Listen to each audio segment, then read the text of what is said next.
You touched on it a little bit in our previous interview, and I was going to kind of see if you could speak a little more on it about Suge, and you even mentioned yourself at one point saying, you guys just didn't know about not showing up to court dates. Can you speak on that and kind of what it cost Suge and some of the lessons that he probably learned the hard way through that?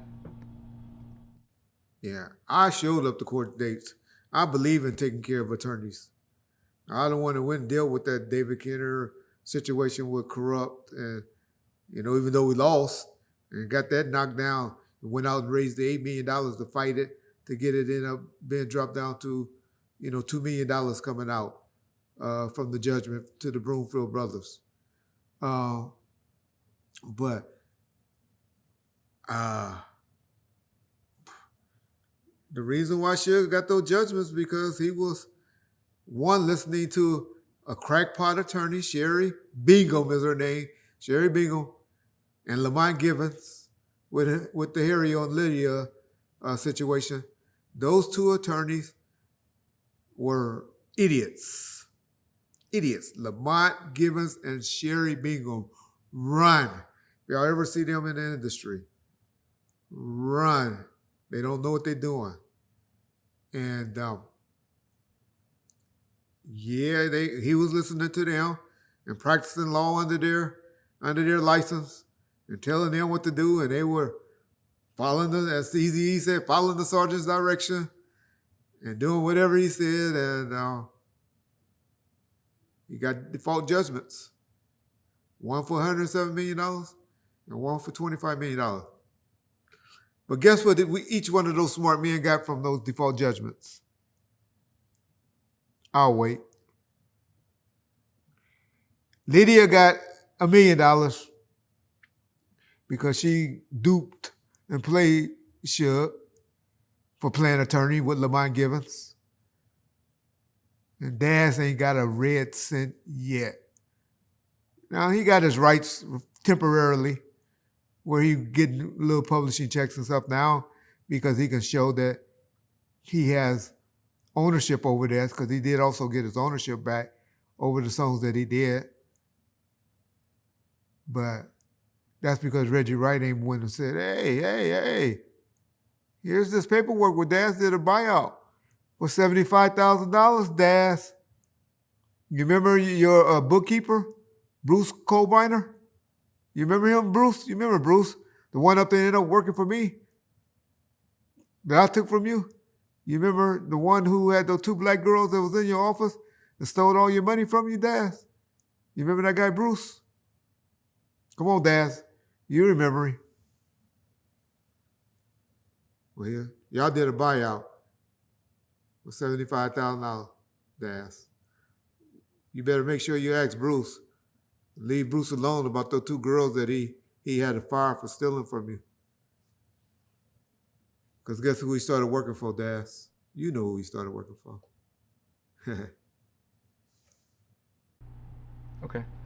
Um, I got two statements, to get your reaction on. But first of all, for the House of Blues concert in July '96, I noticed that Snoop closed the show, and usually like the headliner or the main event's the last one to go on. He was the last one to go on.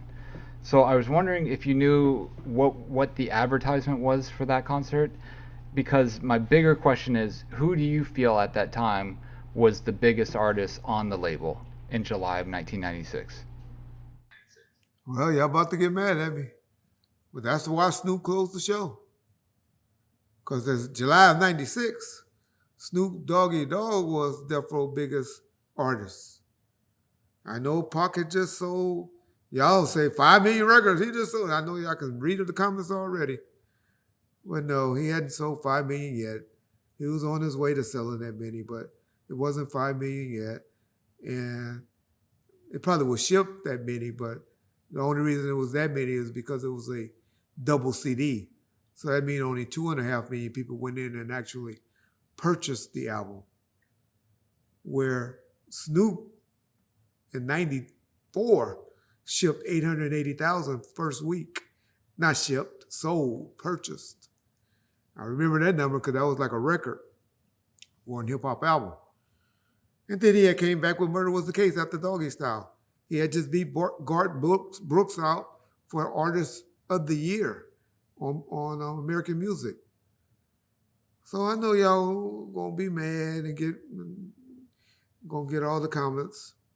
But at that point of July of 96, or when the marketing or the advertisement started in June, Snoop Doggy Dogg was our biggest act.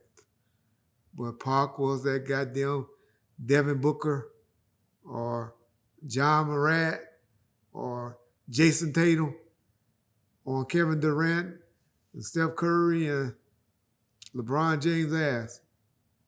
That's what Pac was. And eventually, in my opinion, the GOAT of all times. However, Snoop and Ice Cube, still my favorite two artists to go see perform. But of course, well, I don't want to go see Pac perform because that means I have to be up there in heaven. And I ain't trying to go to heaven yet.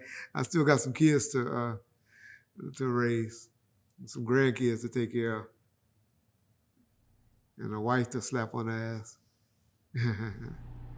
Okay. Can you speak on the passing of Johnny J? I know people try to throw conspiracy theory stuff out there or whatever, but can you speak on what you know about when he was in jail, what happened that led to him passing away? Yeah. That's so unfortunate that y'all do that to people. It's so unfortunate that y'all let old people that has nothing to do with this stuff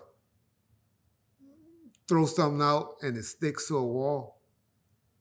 So unfortunate that y'all allow that.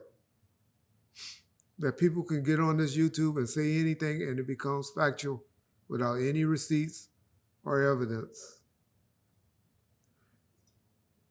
But if y'all know anything about Johnny J's wife, y'all listen to any interview that Johnny J was doing. Y'all talk to any artist that knew Johnny J. Ask him who was always right next to him. Y'all can hear her in the background talking. And he's looking up at her for approval in the interviews. Oh, yeah, it was 9 songs on that album. I mean, 9 or 10 songs. It was Cappuccino, his wife. So I say all of that to say what? Anyway, Cappuccino thought it was some type of foul play, that lady would be all on it on the LA County Sheriff's Department. She would be crying to Ben Crump and everybody right now if she thought there was any type of foul play done to Johnny J. Because this woman to this day is not with nobody else. Anybody that goes over there to visit her and talk to her, when they go and try to get her to convince her to release some music or something like that he has over there at the house, they say she's walking around with her dress to her ankles, holding a Bible. This lady is still in mourning behind Johnny J.